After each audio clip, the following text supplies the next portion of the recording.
ಎಲ್ರಿಗೂ ನಮಸ್ಕಾರ. Topper IAS daily current affairs ಅನಾಲಿಸಿಸ್ಗೆ ಸ್ವಾಗತ. ನಾವಿವತ್ತು 25 ಅಕ್ಟೋಬರ್ 2021 ಕರೆಂಟ್ ಅಫೇರ್ಸ್ ಅನಾಲಿಸಿಸನ್ನು ಮಾಡ್ತಾ ಇದ್ದೀವಿ. ಸೊ ಮೊದಲನೇ ಆರ್ಟಿಕಲ್ ಬಂದುಬಿಟ್ಟು ಮೆಲಾಯ್ಡೋಸಿಸ್. ಸೊ ಇದೊಂದು ಟ್ರಾಪಿಕಲ್ ಬ್ಯಾಕ್ಟೀರಿಯಲ್ ಡಿಸೀಸ್. ಸೊ ಈ ಒಂದು ಕಾಯಿಲೆಯಿಂದ ಅಮೇರಿಕಾದಲ್ಲಿ 4 ಪೀಪಲ್ ಡೈಡ್ ಆಗಿದ್ದಾರೆ. ಸೊ ಈವನ್ ಅವರು ಯಾವುದೇ ರೀತಿಯಾದಂಥ ಟ್ರಾಪಿಕಲ್ ಕಂಟ್ರೀಸ್ಗೆ ಟ್ರಾವೆಲ್ ಮಾಡಿಲ್ಲ, ಆದರೂ ಕೂಡ ಈ ಒಂದು ಡಿಸೀಸಿಂದ ಇಲ್ಲಿ 4 ಪೀಪಲ್ ಡೆತ್ ಆಗಿದೆ. ಸೊ ಹಾಗಾಗಿ ಇದು ಒಂದು ಕಂಟೆನ್ಷಿಯಸ್ ಇಶ್ಯೂ ಅಂತಲೇ ಹೇಳ್ಬೋದು. ಅವ್ರು ಟ್ರಾವೆಲ್ ಮಾಡಿಲ್ಲ ಅಂದಮೇಲೆ ಈ ಒಂದು ಡಿಸೀಸು ಅವರಿಗೆ ಯಾವ ರೀತಿ ಸ್ಪ್ರೆಡ್ ಆಯಿತು ಅನ್ನೋದು ತುಂಬ ಇಂಪಾರ್ಟೆಂಟ್ ಆಗುತ್ತೆ. ಪೊಲೀಸು ಇದ್ರ ಬಗ್ಗೆ ಏನಂತ ಫೈಂಡ್ ಔಟ್ ಮಾಡಿದ್ದಾರೆ ಅಂದರೆ, ಒಂದು ಆರೋಮೋಥೆರಪಿ ಸ್ಪ್ರೇನ ಇವರು ತೊಗೊಂಡಿದ್ದಾರೆ. ಇದು ಇಂಡಿಯಾಯಿಂದ ಇಂಪೋರ್ಟ್ ಮಾಡಿರೋ ಅಂಥದ್ದು. ಸೊ ಈ ಒಂದು ಆರೋಮೋಥೆರಪಿ ಸ್ಪ್ರೇಯಿಂದ ಬ್ಯಾಕ್ಟೀರಿಯಾ ಸ್ಪ್ರೆಡ್ ಆಗಿದೆ ಅಂತ ಹೇಳ್ಬೋದು. ಸೊ ಅಂತ ಇವರು ಹೇಳ್ತಿದ್ದಾರೆ. ಬಟ್ ಹಾಗಾಗಿ ಈ ರೀತಿಯಾಗಿ ಸ್ಪ್ರೆಡ್ ಆಗ್ತಿದೆ ಅನ್ನೋ ಒಂದು ಉದ್ದೇಶದಿಂದ ಇಂಡಿಯಾದಿಂದ ಬರೋವಂಥ ಎಲ್ಲ ಆರೋಮ್ಯಾಟಿಕ್ ಪ್ರಾಡಕ್ಟ್ಸನ್ನು ಬ್ಯಾನ್ ಮಾಡಬೇಕು ಅನ್ನೋ ಒಂದು ಪ್ಲ್ಯಾನಲ್ಲಿದ್ದಾರೆ. ಯಾವ ಒಂದು ಇದರಲ್ಲಿ ಬ್ಯಾನ್ ಮಾಡ್ತಾರೆ ಅಂದರೆ, WTO ಸ್ಯಾನಿಟರಿ ಆ್ಯಂಡ್ ಫೈಟೋಸ್ಯಾನಿಟರಿ ಅಗ್ರಿಮೆಂಟ್ ಪ್ರಕಾರ ಈ ಒಂದು ಎಲ್ಲ ಆರೋಮ್ಯಾಟಿಕ್ ಪ್ರಾಡಕ್ಟ್ಸನ್ನು ಬ್ಯಾನ್ ಮಾಡಬೇಕು ಅಂತ ಹೇಳಿ ಇವರು ಡಿಸೈಡ್ ಮಾಡ್ಕೊಂಡಿದ್ದಾರೆ. But even yesterday EU think ಮಾಡ್ತಿತ್ತು ಇಂಡಿಯನ್ ರೈಸನ್ನು ಬ್ಯಾನ್ ಮಾಡಬೇಕು ಡ್ಯೂ ಟು GM ಕಂಟ್ಯಾಮಿನೇಷನ್ ಅಂತ. ಇವಾಗ ಆರೋಮ್ಯಾಟಿಕ್ ಪ್ರಾಡಕ್ಟ್ಸನ್ನು ಬ್ಯಾನ್ ಮಾಡಬೇಕು ಅಂತ ಇದು ಮಾಡ್ತಿದೆ. ಇದು ಇಂಡಿಯನ್ ಎಕ್ಸ್ಪೋರ್ಟ್ ಮಾರ್ಕೆಟಿಗೆ ತುಂಬ ದೊಡ್ಡ ಹೊಡೆತವನ್ನೇ ಕೊಡುತ್ತೆ ಅಂತಲೇ ಹೇಳ್ಬೋದು. ಸೊ ಮತ್ತು ಇಂಡಿಯನ್ ಅಗ್ರಿಕಲ್ಚರ್ ಮತ್ತು ಆಯುರ್ವೇದಿಕ್ಕಿಗೆ ಒಂದು ದೊಡ್ಡ ಚಾಲೆಂಜ್ ಅಂತಲೇ ಹೇಳ್ಬೋದು. ಸೊ ಇದ್ರ ಬಗ್ಗೆ ಒಂದು MCQ ನೋಡೋದಾದರೆ, melioidosis which is a tropical bacterial disease. Next ಬಂದು ಜುಡಿಷಿಯಲ್ ಇನ್ಫ್ರಾಸ್ಟ್ರಕ್ಚರ್. ಸೊ ನಮಗೆ ಗೊತ್ತಿದೆ ನಮ್ಮ ಇಂಡಿಯಾದಲ್ಲಿ ಇನ್ಫ್ರಾಸ್ಟ್ರಕ್ಚರಲ್ ಪ್ರಾಬ್ಲಮ್ಸ್ ಎಷ್ಟೆಲ್ಲ ಇದೆ ಅಂತ. ಸೊ ಈ ಒಂದು ಇನ್ಫ್ರಾಸ್ಟ್ರಕ್ಚರ್ ಬಗ್ಗೆ ಇಲ್ಲಿ ಒಂದು ಆರ್ಟಿಕಲ್ ಇದೆ. So chief justice of NV Raman ಏನಿದ್ದಾರೆ, ಅವ್ರು ಏನಂತ ಅಬ್ಸರ್ವ್ ಮಾಡಿದ್ದಾರೆ ಅಂದರೆ, ಈ ಜುಡಿಷಿಯಲ್ ಇನ್ಫ್ರಾಸ್ಟ್ರಕ್ಚರು ಎಷ್ಟು ಮಟ್ಟಿಗೆ ಇದೆ ಅನ್ನೋದನ್ನು ಅಬ್ಸರ್ವ್ ಮಾಡಿ ಹೇಳ್ತಿದ್ದಾರೆ. 26% ಆಫ್ ದ ಕೋರ್ಟ್ ಕಾಂಪ್ಲೆಕ್ಸಸ್ ಏನಿದೆ ಅಲ್ಲಿ ಸಪ್ರೇಟ್ ಲೇಡೀಸ್ ಟಾಯ್ಲೆಟ್ ಇಲ್ಲ ಅಂತ ಹೇಳ್ತಿದ್ದಾರೆ. ಮತ್ತು 16% ಜೆಂಟ್ಸ್ ಟಾಯ್ಲೆಟ್ ಇಲ್ಲ ಅಂತ ಹೇಳ್ತಿದ್ದಾರೆ. 16% ಆಫ್ ದ ಕೋರ್ಟ್ಸಲ್ಲಿ ಜೆಂಟ್ಸ್ ಟಾಯ್ಲೆಟ್ ಇಲ್ಲ, 26% ಆಫ್ ದ ಕೋರ್ಟ್ಸಲ್ಲಿ ಸಪ್ರೇಟ್ ಲೇಡೀಸ್ ಟಾಯ್ಲೆಟ್ಸ್ ಇಲ್ಲ ಅಂತ ಹೇಳ್ತಿದ್ದಾರೆ. ಮತ್ತು ಓನ್ಲಿ 54% ಆಫ್ ದ ಕೋರ್ಟ್ ಕಾಂಪ್ಲೆಕ್ಸಲ್ಲಿ ಪ್ಯೂರಿಫೈಡ್ ಡ್ರಿಂಕಿಂಗ್ ವಾಟರ್ ಫೆಸಿಲಿಟಿ ಇದೆ. ಮತ್ತು 5% ಹ್ಯಾವ್ ಬೇಸಿಕ್ ಮೆಡಿಕಲ್ ಫೆಸಿಲಿಟೀಸ್. ಮತ್ತು 32% of court rooms separate record ರೂಮ್ಸನ್ನು ಹೊಂದಿದೆ. ಈವನ್ 27% ಆಫ್ ಕಂಪ್ಯೂಟರ್ಸ್ ಕೋರ್ಟಲ್ಲಿ ಮಾತ್ರ ಕಂಪ್ಯೂಟರ್ಸ್ನ ಜಡ್ಜ್ ಟೇಬಲ್ ಮೇಲೆ ಇಟ್ಟಿರ್ತಾರೆ. ಏನಕ್ಕೋಸ್ಕರ? ಅದನ್ನು ಅಲ್ಲಿ ವಿಡಿಯೋ ಕಾನ್ಫರೆನ್ಸನ್ನು ನಡೆಸೋದಕ್ಕೋಸ್ಕರ ಅಂತ ಹೇಳ್ತಿದ್ದಾರೆ. ಸೊ ಅಂದರೆ ಇನ್ನೂ ರಿಮೈನಿಂಗ್ ಕೋರ್ಟ್ಸಲ್ಲಿ ಈ ಎಲ್ಲ ಒಂದು ಬೇಸಿಕ್ ಕಮ್ಯುನಿಟೀಸ್ನ ತೊಗೊಂಡು ಬರಬೇಕು ಅಂತ ಹೇಳಿ ಇವರು ಇಲ್ಲಿ ನೋಟ್ ಮಾಡಿದ್ದಾರೆ, ಪಾಯಿಂಟ್ ಔಟ್ ಮಾಡಿ ತೋರಿಸ್ತಿದ್ದಾರೆ. ಈವನ್ ಜುಡಿಷಿಯಲ್ ಇನ್ಫ್ರಾಸ್ಟ್ರಕ್ಚರ್ ಅಂದರೆ ಏನು? It is important for faster disposal of cases. ಈಗ ಫಾರ್ ಎಕ್ಸಾಂಪಲ್ ಯಾವುದಾದ್ರೂ ಒಂದು ಕೇಸಸ್ಸು ಫಾಸ್ಟರ್ ಡಿಸ್ಪೋಸ್ ಆಗಬೇಕು, ಅದು ಎಫಿಷಿಯೆಂಟ್ ಆಗಿರಬೇಕು, ಎಫೆಕ್ಟಿವ್ ಆಗಿರಬೇಕಂದ್ರೆ ಸೊ ಅಲ್ಲಿ ಈ ಒಂದು ಇನ್ಫ್ರಾಸ್ಟ್ರಕ್ಚರ್ ತುಂಬ ಇಂಪಾರ್ಟೆಂಟ್ ಆಗುತ್ತೆ. ಬಟ್ ಇಂಪ್ರೂವ್ಮೆಂಟ್ ಆ್ಯಂಡ್ ಮೇಂಟೆನೆನ್ಸ್ ಏನಿದೆ ಈ ಜುಡಿಷಿಯಲ್ ಇನ್ಫ್ರಾಸ್ಟ್ರಕ್ಚರ್ದು, ಅದು ಕೂಡ ತುಂಬ ಇಂಪಾರ್ಟೆಂಟ್ ಆಗುತ್ತೆ. And still being carried out in an ad hoc and unplanned manner. Ad hoc ಮತ್ತು ಅನ್ಪ್ಲಾನಡ್ ಮ್ಯಾನರಲ್ಲಿ ಇದನ್ನು ಮಾಡಬೇಕಾಗುತ್ತೆ. ಚೀಫ್ ಜಸ್ಟಿಸ್ ಆಫ್ ಇಂಡಿಯಾ ಏನಿದ್ದಾರೆ, ಅವರು ಒಂದು ಪ್ರಪೋಸಲನ್ನು ಕಳಿಸಿದ್ದಾರೆ.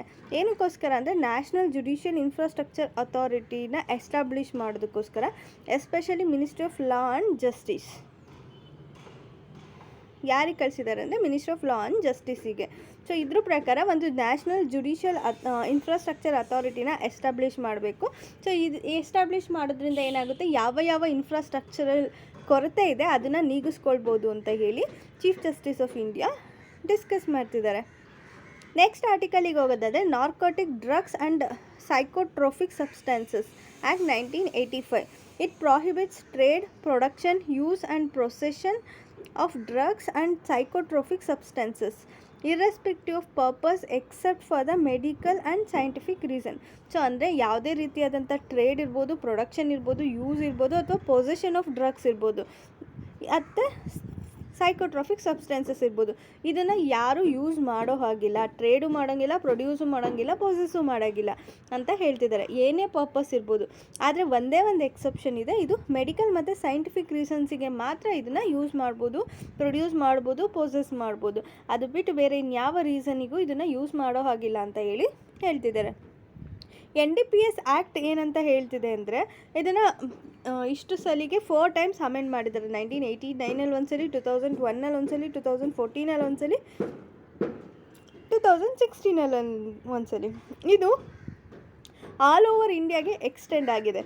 ಮತ್ತು ಇದು ಯಾರ್ಯಾರಿಗೆ ಅಪ್ಲೈ ಆಗುತ್ತೆ ಅಂದರೆ, ಎಲ್ಲ citizens of India residing inside India and outside India, ಮತ್ತು all the persons on the ships aircraft registered in India. So ಅಂದರೆ ಇಂಡಿಯಾದಲ್ಲಿ ಇರೋರು ಇರ್ಬೋದು, ಮತ್ತು ಇಂಡಿಯನ್ ಸಿಟಿಜನ್ನು ಔಟ್ಸೈಡ್ ಇಂಡಿಯಾದಲ್ಲಿ ಇರೋರು ಇರ್ಬೋದು, ಎಲ್ಲರಿಗೂ ಇದು ಅಪ್ಲೈ ಆಗುತ್ತೆ. ಮತ್ತು ಯಾವ್ಯಾವ ಪರ್ಸನ್ಸು ಈಗ ಇಂಡಿಯನ್ ರಿಜಿಸ್ಟರ್ಡ್ ಶಿಪ್ಸಲ್ಲಿರ್ಬೋದು, ಏರ್ಕ್ರಾಫ್ಟಲ್ಲಿರ್ಬೋದು ಇರ್ತಾರೆ, ಅವರಿಗೂ ಕೂಡ ಈ ಒಂದು ರೂಲ್ಸು ಅಪ್ಲೈ ಆಗುತ್ತೆ. ಈಗ ಪ್ರೆಸೆಂಟಾಗಿ ನಾವು ಕನ್ಸಿಡರ್ ಮಾಡಿದಾಗ ಸ್ಮಾಲ್ ಕ್ವಾಂಟಿಟೀಸ್ ಅಂದರೆ NDPS ಆ್ಯಕ್ಟ್ ಅಂಡರಲ್ಲಿ ಸ್ಮಾಲ್ ಕ್ವಾಂಟಿಟೀಸ್ನ ಕೂಡ ಕನ್ಸಿಡರ್ ಮಾಡ್ತಿದ್ದಾರೆ. ಈಗ ಫಾರ್ ಎಕ್ಸಾಂಪಲ್ 100 ಗ್ರಾಮ್ಸ್ ಲಿಮಿಟನ್ನು ಸೆಟ್ ಮಾಡಿದ್ದಾರೆ. ಯಾವುದಕ್ಕೆ? ಕೆನಾಬೀಸ್ಗೆ. ಅದೇ 2 ಗ್ರಾಮ್ಸ್ ಲಿಮಿಟನ್ನು ಸೆಟ್ ಮಾಡಿದ್ದಾರೆ ಯಾವುದಕ್ಕೆ? ಕೊಕೈನ್ಗೆ. ಮತ್ತು ಪರ್ಸನ್ ಏನಾದರೂ ಈ ಸ್ಮಾಲ್ ಕ್ವಾಂಟಿಟೀಸಿಂದ ಸಿಕ್ಕಾಕೊಂಡ್ರೂ ಕೂಡ ಅವ್ರನ್ನ ಅಡಿಕ್ಟ್ ಅಂತ ಕನ್ಸಿಡರ್ ಮಾಡಿ, ಬಟ್ ಡಿಸ್ಟ್ರಿಬ್ಯೂಟರ್ ಅಂತ ಕನ್ಸಿಡರ್ ಮಾಡಲ್ಲ, ಬಟ್ ಅಡಿಕ್ಟ್ ಅಂತ ಕನ್ಸಿಡರ್ ಮಾಡಿ ಅವರಿಗೆ ಆ ಒಂದು ಅಡಿಕ್ಟ್ ಆಗಿರೋರಿಗೆ ಯಾವ ರೀತಿಯಾದಂಥ ಶಿಕ್ಷೆಯನ್ನು ಕೊಡಬೇಕೋ ಆ ರೀತಿ ಶಿಕ್ಷೆಯನ್ನು ಕೊಡಲಾಗುತ್ತೆ. ಇಫ್ ಇನ್ ಕೇಸ್ ಅವ್ರೇನಾದ್ರು ಡಿಸ್ಟ್ರಿಬ್ಯೂಟರ್ ಆಗಿದ್ರೆ ಅಂದರೆ ರಿಗೋರಸ್ ಇಂಪ್ರಿಷನ್ಮೆಂಟನ್ನು ಕೊಡಲಾಗುತ್ತೆ ಅಪ್ ಟು 1 year, ಮತ್ತು fine up to 10,000. If such a person agrees for rehabilitation, if in case ಅವ್ರೇನಾದ್ರು ರಿಹ್ಯಾಬಿಲಿಟೇಷನ್ನು ಅಥವಾ ಅಡಿಕ್ಷನ್ಗೆ ಒಪ್ಕೊಂಡ್ರು ಅಂದರೆ ಅವರಿಗೆ ಜೈಲ್ ಟರ್ಮಲ್ಲಿ ಪನಿಷ್ಮೆಂಟು ಕಡಿಮೆ ಆಗ್ಬೋದು. ಈವನ್ ಸೋಷಿಯಲ್ ಜಸ್ಟಿಸ್ ಮಿನಿಸ್ಟ್ರಿ ಏನಂತ ಸಜೆಸ್ಟ್ ಮಾಡ್ತಿದೆ ಅಂದರೆ, ಈ ಒಂದು ಪೊಸಿಷನ್ನ ಡಿಕ್ರಿಮಿನಲೈಸ್ ಮಾಡಬೇಕು. ಅದು ಎಸ್ಪೆಷಲಿ ಸ್ಮಾಲ್ ಕ್ವಾಂಟಿಟಿ ಆಫ್ ಡ್ರಗ್ಸಿಗೆ, ಅದು ಪರ್ಸ್ನಲ್ ಕನ್ಸಂಪ್ಷನ್ಗೆ ಅಂತ ಹೇಳಿ ಸೋಷಿಯಲ್ ಜಸ್ಟಿಸ್ ಮಿನಿಸ್ಟ್ರಿ ಸಜೆಸ್ಟ್ ಮಾಡ್ತಿದೆ. ಆದರೆ first time user will not be sent to jail but rehabilitation centre. ಅಂದರೆ ಫಸ್ಟ್ ಟೈಮ್ ಏನಾದರೂ ಅವರು ಅಡಿಕ್ಟಾಗಿ ಸಿಗಾಕೊಂಡ್ರೆ ಅವ್ರನ್ನ ಜೈಲಿಗೆ ಕಳಿಸೋದು ಬೇಡ, ಅವ್ರನ್ನ ರಿಹ್ಯಾಬಿಲಿಟೇಷನ್ ಸೆಂಟರ್ಗೆ ಕಳಿಸಿ ಅಂತ ಹೇಳಿ ಸೋಷಿಯಲ್ ಜಸ್ಟಿಸ್ ಮಿನಿಸ್ಟ್ರಿ ಹೇಳ್ತಾ ಇದೆ. In other words, it should become his legal right not to send jail without discretion of the judge. ಅಂದರೆ ಬಟ್ ಇದು ಅವ್ರ ಲೀಗಲ್ ರೈಟು ಕೂಡ ಹೌದು ಅಂತ ಹೇಳ್ತಿದ್ದಾರೆ.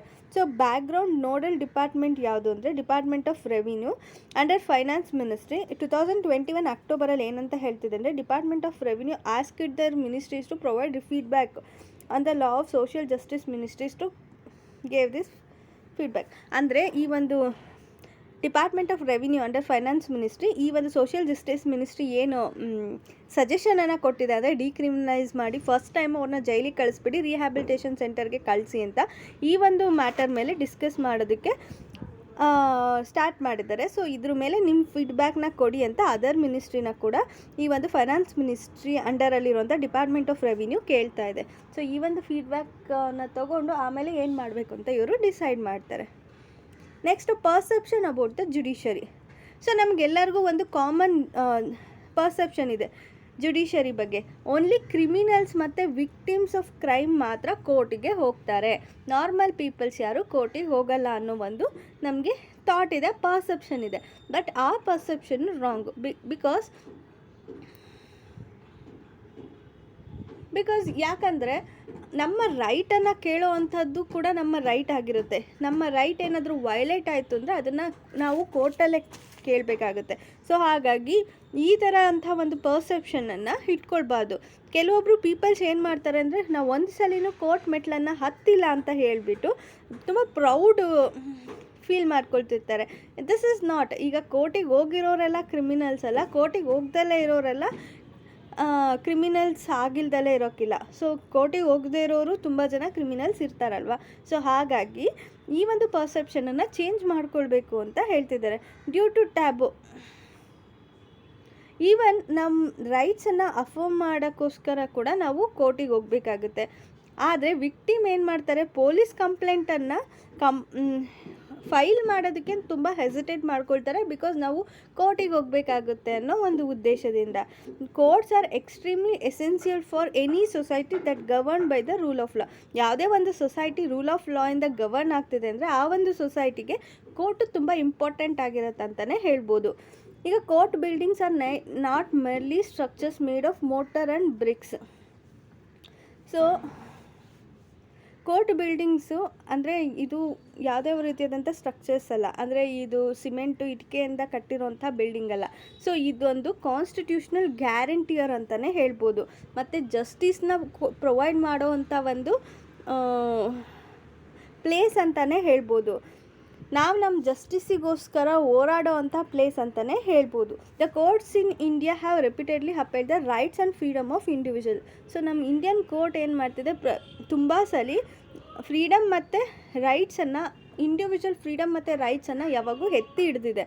ಸೊ ಇಂಡಿವಿಜುವಲ್ಸ್ ಅಥವಾ ಸೊಸೈಟಿ ಅಂತ ಬಂದಾಗ ಅವ್ರ ಮೇಲೆ ಯಾವುದೇ ರೀತಿಯಾದಂಥ ಒಂದು ವೈಲೆನ್ಸ್ ಆಗ್ತಿದೆ ಅಂದಾಗ ಸೊ ಅದನ್ನು ಪ್ರೊಟೆಕ್ಟ್ ಮಾಡೋದು ಕೋರ್ಟ್ ಅಂತಲೇ ಹೇಳ್ಬೋದು. That's all for today. ನಿಮ್ಗೆ ಇದರಲ್ಲಿ ಯಾವುದೇ ರೀತಿಯಾದಂಥ ಡೌಟ್ಸ್ ಇದ್ದರೆ ಕಮೆಂಟ್ ಸೆಕ್ಷನಲ್ಲಿ ಕೇಳ್ಬೋದು. ನಿಮ್ಗೆ ಈ ಒಂದು ವಿಡಿಯೋ ಇಷ್ಟ ಆಗಿದ್ರೆ ಲೈಕ್ ಮಾಡಿ, ಶೇರ್ ಮಾಡಿ, ಕಮೆಂಟ್ ಮಾಡಿ, ಹಾಗೂ ಟಾಪರ್ IAS ಚಾನಲನ್ನು ಸಬ್ಸ್ಕ್ರೈಬ್ ಮಾಡ್ಕೊಳ್ಳಿ. Thank you.